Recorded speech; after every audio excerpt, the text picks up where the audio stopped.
그러면 이제 종부세 부담이 뚜껑 열어봐야 되겠지만 만약에 완화된다면 똘똘한 한 채의 유행어를 만드신 우리 의원님 맞나요? 그렇죠. 2006년도부터 이걸 썼는데 말씀하셨는데 쏠림 현상이 좀 완화될 것인지 이거는 이것도 좀 역시 유보를 봐야 돼요. 왜냐하면은 네. 지금 일각에서 어떤 얘기가 나오냐면은 자꾸 이제 상급지 갈아타기하고 똘똘한 한 채 현상이 나타나고 집 한 채 있는 사람들 해봐야 뭐 지금 비싼 거는 70억씩 하니까 맞아요. 우리 집 다 해봐야 10억도 안 한다. 근데 내가 두 채 갖고 있다고 왜 세금을 이렇게 많이 매기느냐. 그러니까요. 지방에 같은 분들은 충분히 그런 얘기 나올 수 있거든요. 맞아요. 또 하나 이제 이슈가 되고 있는 게 빌딩에 비해서 아파트가 세금이 적단 말이에요. 이게 특히 양도세 파트 쪽으로. 네. 지금 똘똘한 한 채 흐름이 나타난 주요한 원인이 빌딩을 살는 사람들이 전부 다 고가 아파트로 넘어온 거예요. 주요 이동이 현상이 나타났다고 저는 네. 보는데 내가 고가 아파트를 한 채 갖고 있어요. 거기서 내가 10년 보유에 10년 거주를 하면은 네. 장기 보유 특별 공제를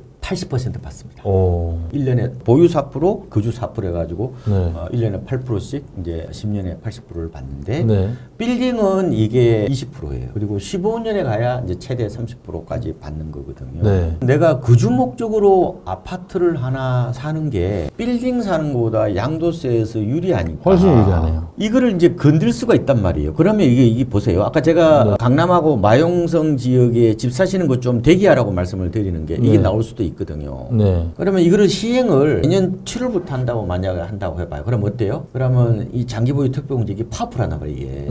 그러면은 사람들이 매물을 내놓을 거란 말이에요. 그렇겠네. 근데 그 이후에는 또 매물이 잠겨버려요. 그러면 이 시장의 역작용이 또 나타난단 말이에요. 그렇겠죠. 단기적으로 보면 해야 되는데 장기적으로 보면 안 돼요. 그리고 또 하나 또 있는 게 지금 강남, 수초, 송파하고 용산이 규제 지역입니다. 네. 조정 대상 지역이에요. 네. 이곳에서 집을 두 채 갖고 있잖아요. 네. 그러면은 내년 5월까지 팔면은 네. 양도세를 중과세하지 않아요. 오. 일반 과세를 합니다. 네. 근데 이걸 이번에 세법 개정안에는 안 넣고 내년 아마 초나 아니면 네. 올 연말에 해도 된다는 거거든요. 이 네. 시행령이기 때문에. 네. 그러면은 만약에 연장을 안 한다면 어떻게 돼요? 내년 5월 이후에 아마 6월 달에 팔아버리면은 이 양도세가 중과세 당하잖아요. 그렇죠. 그 이전에 팔면 정상세율이란 말이에요. 네. 그럼 매물이 나올 수 있잖아요. 나오겠죠. 그래서 제가 네. 지금 정책이 어떤 게 나올지 모르기 때문에 이런 장특공제를 건드린다든지 다주택자 양도세 중과 이거를 유예하지 않고 아예 부활해버리겠다. 이렇게 되면 매물이 좀 나올 수 있기 때문에 너무 그렇게 급하게 나서지 마시라 이런 말씀을 드립니다. 맞습니다. 근데 또 공급 문제도 좀 짚어봐야 되는데 일기 신도시 재건축 수도값, 집값 안정 어떻게 생각보다 쉽지는 않을 것 같은데. 그래요? 강남도 안 되는데. 네. 그러니까 제 생각에는 신도시에서 재건축이 되려면은 가장 기본적인 게 땅값이 비싸야 돼요. 분당 정도? 네. 잘하면 평촌 정도 네. 저는 될 가능성이 있지만 그것도 결국은 땅값이 많이 올라야 된다는 건데 이 재건축은요 기본적으로 시장 논리를 통한 주거 환경 개선 사업이란 말이게 네. 한마디로 재테크 사업이에요. 네. 네. 이게 땅값이 수익성을 결정한다 이렇게 보면 되는데 보세요. 지금 건축비는요 똑같아요. 뭐 일산서 지어나 제주도 지어나 분양가 똑같아야 된단 말이에요. 네. 그런데 문제는 그러면 이걸 비싸게 분양해야 일반 분양을 해야 수익을 보존할 수 그렇겠죠. 있잖아요. 예, 예. 그럼 어떻게 비싸게 팔아요? 네. 땅값을 언제 팔아야 될까? 이 땅값이 비싼 지역에서 재건축이 된다. 그래서 지금 재건축의 문제는 거의 강남 문제란 말이에요. 강북에는 거의 재건축 잘 안 돼요. 네네. 되더라도 뭐 일부밖에 안 되는 이유가 네. 땅값이 싸기 때문에 그렇습니다. 결국은 지금 수익성이 맞는 곳이 분당이라든지 일부 지역에 저는 제한될 것 같고 더 문제가 이 재건축 초과이익 환수제가 있단 말이에요. 이게 경제적 논리와 국민적 이게 있잖아요. 정서상에 이게 굉장히 불협화음이 있단 말이에요. 경제적 논리로 보면 당연히 그걸 제 생각에는 거의 뭐 없애는 게 낫죠. 근데 그거를 어느 정도까지 그러면 이걸 받아들일 거냐 하는 부분에 대해서 왜냐면 부동산은 이게 두 가지인데 네. 하나는 경제학이에요. 경제학. 또 하나는 경영학이란 말이에요. 경영학. 경영학은 재테크고 네.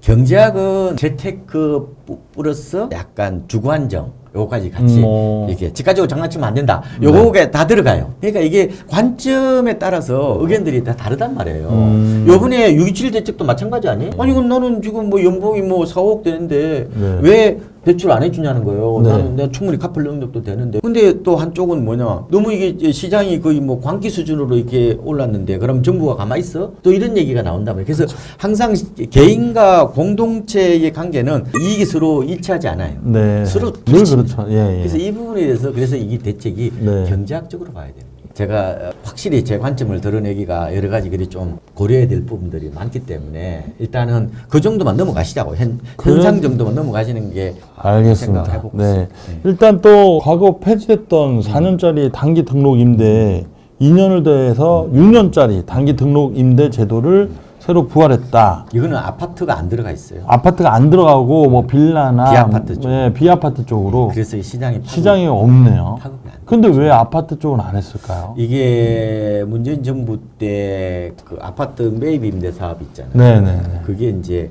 임대 사업이 투자의 또 다른 어떤 그런 수단이 되었다. 그 정책이 나오면서 노원구 하계동 쪽이랑 해가 더 거기가 엄청나게 핫해졌잖아요. 그렇죠. 그래서 네. 아파트 매입 임대 사업이 갑자기 없어져 버린 거예요. 네. 원래는 우리나라에서 서민들의 주거 안정 차원에서 보면은 값싸게 장기간 거주할 그렇죠. 수 있는 그런 네. 공간들이 필요하거든요. 맞습니다. 지금 누가 빌라 같은 거 많이 들어가나요? 요즘 그 아파트 들어가려고 그러잖아요. 네. 그러면은 이게 지금 10년 임대를 했단 말이에요, 처음에. 임대 사업자는 기본적으로 재계약을 할 때 5% 이상 못 올려요. 아파트에서 그러면은 10년 동안 만약에 내가 뭐 그러면 5%씩 올려주면서 최장 10년을 살 수 있으면은 엄청나게 주거 안정 효과가 크잖아요. 그렇죠. 그런데 이제 그게 집값이 오를 때는 이게 어떻게 보면 갭 투자의 수단이 돼버렸다는 거예요. 오히려 부작용이 더 많다 해서 이거 없애버린 거예요. 계약갱 만료하고 나서 주인이 직접 들어와서 살 거야라고 하면 임대사업자로 등록한 순간은 그거는 임대사업으로 등록했기 때문에 자기가 들어가면 안 되죠. 일반적으로 내가 그냥 전세 놓은 그거는 임대사업자가 아니고 그거는 그냥 일반 사적으로 그냥 제도화되지 않은 네. 어떻게 보면 개인적으로 임대를 놓는 거고 이거는 개인 사업자가 되는 거잖아요. 그러니까 결국에는 이제 계약 기간 끝났는데 집주인이 자기가 들어가서 살 거 아닌데 지금 살고 있는 세입자들이 예를 들면은 좀 마음에 안 들어. 그 자기가 들어가서 살 거라고 거짓말하는데 임대 사업자가 돼 있는 사람이면 이거는 큰일 나는 거네요. 그 신고 들어가지 그건. 그건 신고 들어가네. 그러니까 사업자 그건 나중에 아마 말소될 가능성이 높죠. 그럼 지금 세입자로 살고 계신 분들도 그런 걸 또 잘 확인해 하셔서 자기의 권리를 또 다 떠요. 다 뜨는데 네네. 이제 문제는 이제 아파트 임대 사업이 아마 2, 3년 지나면은 거의 사라질 겁니다. 아, 그래요? 네, 거의 사라져서 아마 네네. 이렇게 되면은 결국은 이제 비아파트 쪽만 이제 남아 있는 상황이 네. 되지 않을까 네, 이렇게 네. 예, 보고 있죠. 알겠습니다. 일단 뭐 전세 사기 특별법 시행에도 불구하고 요즘에는 전세 들어오시는 분들은 일단 불안을 깔고 이제 들어오시는 거예요. 요번에 말씀하신 네, 것처럼 네. 이번 대책의 가장 유탄을 가진 쪽이 저는 비아파트 쪽이라고 봅니다. 네네. 지금 이제 빌라 전세 사기 여파로 그쪽은 매매도 잘 안 돼요. 네. 약간 구조적 불황 이런 상황이라고 보면 되는데 어떤 대책이 들어가냐면은 네. 전세 대출을 보통 이제 세입자가 받잖아요. 맞습니다. 그럼 보정 한도가 종전에 90에서 80%로 줄어요. 세입자가 그럼 비싼 전세를 못 구하는 거예요. 그죠? 문제는 그러면 내가 집주인이라고 생각해 봐요. 네. 그럼 이 사람이 지금 전세가 아까 9천만 원인데 네. 세입자는 8천만 원짜리밖에 없어요. 네. 근데 이게 그러면 전세 이게 돌려막기가 안 되잖아. 그러니까 원래는 세입자로부터 돈을 빌린 거잖아요. 네. 그러니까 만기가 되면 갚아야 돼요. 일종 채권 채무 관계거든요. 네. 약속은 끄는 거와 같단 말이에요. 그냥 아직 관행이란 말이에요. 네. 시장의 관행이라서 어쨌든 단기적으로 보면은 돌려막기에 좀 제동이 걸리는 거죠. 또 이번에 또 뭐가 문제냐면은 전세 태거 자금 대출을 해줘요. 네. 근데 이제 6월 28일 이후에 세입자하고 계약을 하거나 아니면 집을 산 사람은 한도가 1억밖에 안 해줘요. 다세대는 이거는 공동주택이거든요. 그렇겠죠. 다세대는 통으로 갖고 있는 경우가 많죠. 네. 다주택자예요. 네. 태그 자금이 안 나가요. 세입자 좀 나간다고 그러죠. 근데 지금 이런 상황에서 그러면 돈을 마련해서 내보내야 되는데 쉽지 않을 것 같아요. 아파트보다 오히려 비아파트 쪽 시장이 더 위축될 수 있는 어떤 그런 여지는 있다. 네. 이렇게 이제 보고 있는 거죠. 늘 뭐 의원님들 모시면 무주택 실일 수요자들의 고민이 깊다. 네. 뭐 무리한 영끌은 금물이라는 원칙하에 현재 시점에서 내 집 마련을 준비하는 이들은. 근데 뭐 답정너 같아요. 이미 지금이 가장 적기다. 이런 생각을 지금도 하고 계신 거예요. 안 돼요, 지금. 조정 국민으로 갈 거라고 보기 때문에. 이 단기적으로 볼 거냐, 아니면은 우리가 큰 자산 시장의 틀로 볼 거냐. 실거주 입장이면 꼭 굳이 이렇게 투자적인 것들 이렇게 적용해야 되나요? 그렇죠. 해야 되죠. 왜냐면은 폭풍우가 몰려오잖아요. 네. 왜 파티 가서 이래요, 왜? 네, 네. 지하실에 다 숨어야지. 이따가 보고 나서 태풍이 그치고 나서 그때 와야 되죠. 네, 네. 지금은 조심해야 될 때예요, 제 생각에. 네. 저는 장기적으로 보면은 나쁘지 않다고 보는 거예요. 왜냐하면은 지금 금리가 인하될 거죠? 지금 입주 물량 없잖아요. 통화량 늘어나죠. 맞습니다. 예. 이 부동산 논문을 보면요. 서울 아파트하고 코스피하고 상관계수가 0.87이에요. 높은 상관관계가 있다는 거죠. 실제로 보면은 저는 주식하고 서울 아파트는 그게 같이 봅니다.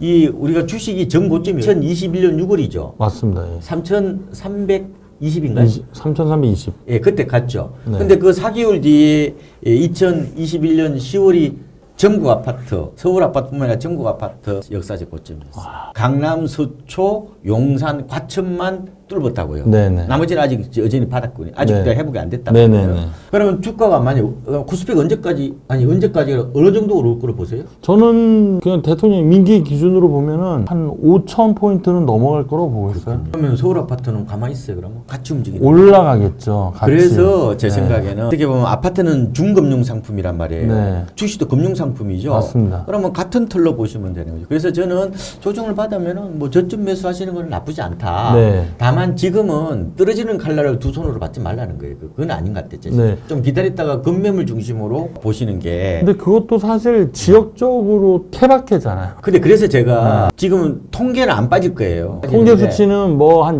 소수점으로 움직일 텐데 네, 그게 기간 조정이라고 네네네. 했습니다. 그런데 막상 현장에 가보면 현장에 가보면 좀 싼 매물이 있어요. 그래서 다리품을 파셔가지고 의사결정 하셔야 되지 않느냐 이렇게 네. 보고 있고요. 실수요자들은 좀 괜찮은 거 이쪽으로 접근하셔도 돼요. 신규 분양 약간 미분양 나면 다만 미분양 날에 3개월 넘으면 안 돼요. 소비자들로부터 철저하게 외면당했다. 입주 때까지 미분양은 사시면 안 돼.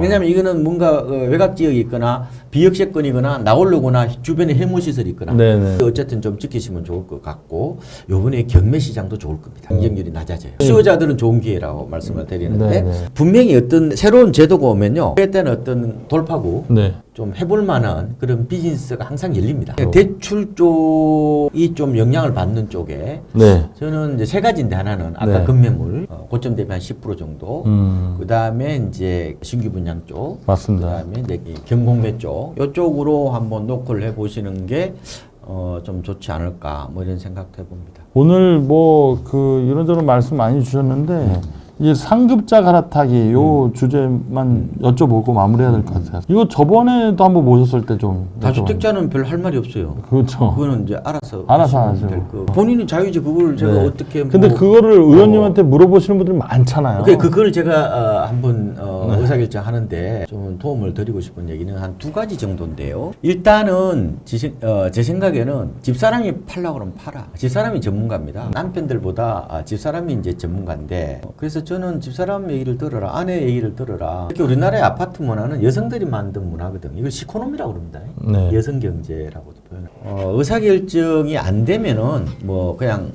가져가는 거죠. 여성들의 어떤 경제권이 굉장히 이제 부각이 되면서 네. 공동명의가 뭐 필수예요. 대부분이 여성들의 어떤 사회 진출이 늘고 소득이 늘어나면서 생기는 어떤 자연스러운 현상이 바로 공동명의라 이렇게 보시면 될 것 같고 저는 요새요. 뭐 스레드라든지 스레드. 예. 아니면은 단톡방, 네. 카페 같은데 가셔가지고 의견을 한번 질문해 보시는 게 오히려 그게 답이 될 수 있습니다. 최근에 제가 여러 논문들을 보면은 이게 집단 예측하고 개인 예측 중에서 어느 게 이제 그 적중 확률이 높냐라고 결과를 보니까. 네.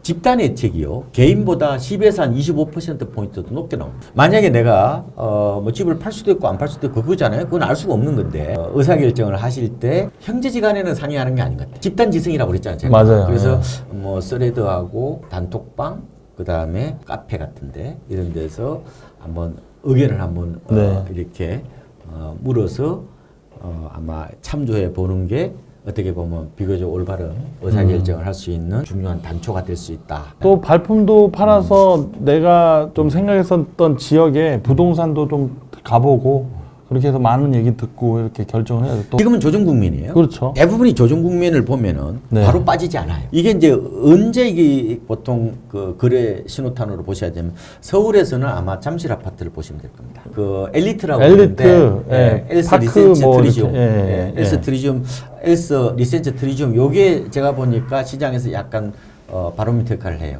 2층 가구 이상 대단지 아파트가 만약에 거래가 된다. 그러면 이게 약간은 시장이 다시 이렇게 또 돌아설 수 있는. 네. 그래서 지표를 보지 마시고 네. 통계 같은 거는 보지 마시고 네. 그냥 집을 살 사람들은 너무 이 담론을 빠지지 말라고 그랬잖아요. 네, 네, 그러니까 네. 동네에서 대단지 아파트에서 어느 정도 거래가 되는지를 항상 체크해 보시고 그러고 나서 가격 뭐 조정보하고 같이 보면서 뭐 접근하시면 되지 않을까 이렇게 보고 있습니다. 알겠습니다. 오늘 알차게 좀 말씀 주셨던 것 같아요. 또 한 2주 있다가 또 한두 달 있다가 또 모셔야 네, 될 한번 제가 매달 나와서 한 말씀 올릴게요. 네. 알겠습니다. 지금까지 KB 박원갑 위원님과 좋은 말씀 나눴습니다. 감사합니다. 네, 고맙습니다.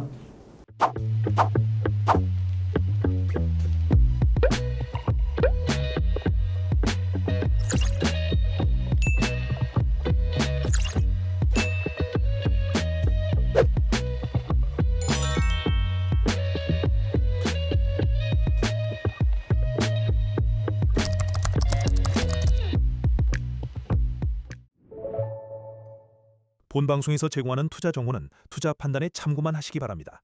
강홍보 대표, 이한 전문가, 김민영 전문가, 최강천 본부장, 염정이사는 개인 투자자에게 전화 메시지 등 개별 접근을 하지 않습니다. 모든 결제는 트레이드 스터디 사이트에서만 이루어지며 별도의 계좌로 입금받지 않습니다. 각별한 주의 부탁드립니다.